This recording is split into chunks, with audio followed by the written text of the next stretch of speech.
కూటమి ప్రభుత్వమే కాదు, జగన్ ప్రభుత్వమే కానీ ఎవరైనా కానీ కావాలని మనుషుల్ని ఇబ్బంది పెట్టి మంచోళ్ళని ఇబ్బంది పెట్టి కావాలని ఎవరు చేసినా రేపు పొద్దున వాళ్ళైనా అనిపిస్తారు, ఈవేళ వీళ్ళైనా అనిపిస్తారు. సాక్షి జర్నలిస్ట్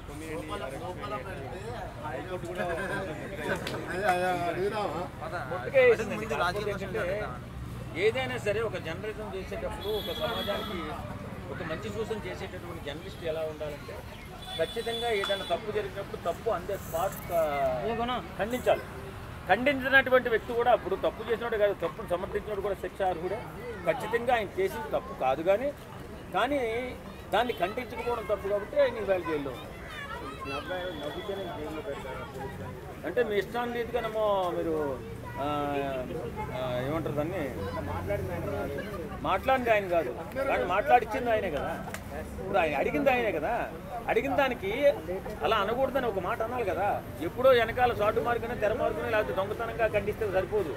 ఎప్పుడైతే సంఘటన జరిగిందో, ఎప్పుడైతే డిబేట్ జరిగిందో ఆ డిబేట్లోనే అలా అనకూడదండి అని అనవలసిన బాధ్యత ఉంది అతనికి.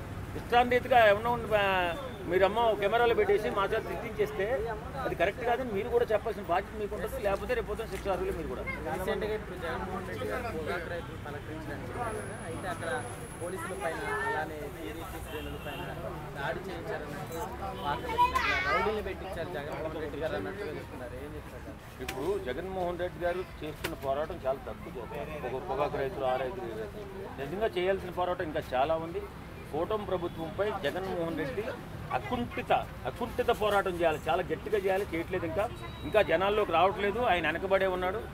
ఇంకా వీళ్ళు ఇచ్చిన పథకాలు 3 రన్నింగ్కి వచ్చాయి వేళ్ళకి, ఇంకా 3 ఇవ్వాల్సి ఉంది.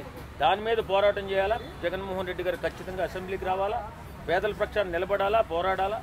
ఖచ్చితంగా 6 గ్యారంటీలు అమలయ్యే వరకు శ్రమించాలా.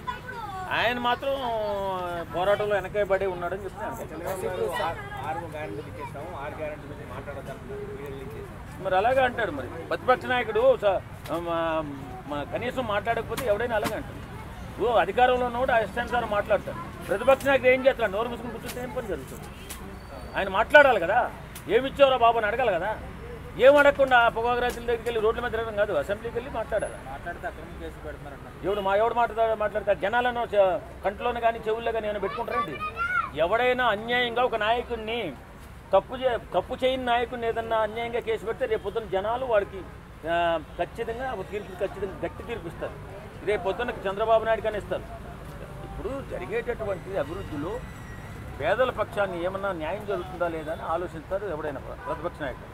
ఆలోచించే క్రమంలో ఏమాత్రం తప్పు చేసి దౌర్జన్యంగా అధికారం ఉందని తల పొగరెక్కేసి కొట్టుకుంటే చంద్రబాబు నాయుడు అయినా రేపు దించి కూర్చోబెడతారు. అది మాత్రం గ్యారంటీగా జరుగుతుంది. కాబట్టి నువ్వు వెళ్ళి ప్రశ్నించు. తర్వాత మేము మనం చూస్తుంటాం. చూసిన తర్వాత తీర్పు మనమే ఇస్తాం కదా. మన తీర్పుతోనే కదా వాళ్ళ జీవితాలు, కాదంటారా? మనం తీర్పిస్తేనే వాళ్ళ జీవితాలు. కాబట్టి రేపు జగన్మోహన్ రెడ్డి అయినా చంద్రబాబు నాయుడు అయినా మన మీద ఆధారపడాల్సిందే. ఖచ్చితంగా ఎవరు తప్పు చేసినా మనం చూస్తూనే ఉంటాం, వారికి తగిన శాస్తి చేస్తూనే ఉంటాం. రీసెంట్గా ఇప్పుడు అమరావతి వాసుల పైన వేసులు ఉన్నారు అన్నట్లు ఇప్పుడు సాక్షి ఛానల్లో టెలికాస్ట్ అయింది. అయితే దానికి సంబంధించిన యాజమాన్యం ఏమి రెస్పాండ్ అవ్వలేదు. ఇప్పుడు జగన్మోహన్ రెడ్డి గారు కావచ్చు, భారతి రెడ్డి గారు కావచ్చు, సో వీళ్ళకంటే కూడా షర్మిలా గారే బెటర్ అన్నట్టు ట్రోల్ అవుతుంది. ఏం చెప్తారు? ఇప్పుడు ఆయన తెలివి తక్కువ మాట వేసాడు, తప్పుకొని నోటు తుట్టుకుని అనేసాడు. అది ఖండించాల్సింది పోయి వీళ్ళు కూడా సపోర్ట్ చేస్తున్నట్టు కాదు. కాబట్టి వాళ్ళు ముందుకు వచ్చి మాట్లాడలేదు. అపోజిషన్ పార్టీ వాళ్ళు మాట్లాడతారు. ఖచ్చితంగా ఆ మాట అనడం 100% తప్పు. దేశాల రాజధానిగా మారిపోయిందండి. అలాంటి వ్యక్తి కృష్ణరాజా అంటే వాడు మాత్రం చాలా చండాలంగా మాట్లాడాడు. అది మాత్రం 100% తప్పు. దాన్ని ఖచ్చితంగా జగన్మోహన్ రెడ్డి గారు ఒక మాట అనుంటే బాగుండేది. అలా అనకుండా ఉండాలి. ఎందుకంటే అలా అనకూడదని చెప్పి ఒక మాట అంటే జగన్మోహన్ రెడ్డి గారికి మంచి పేరు. ఓకే.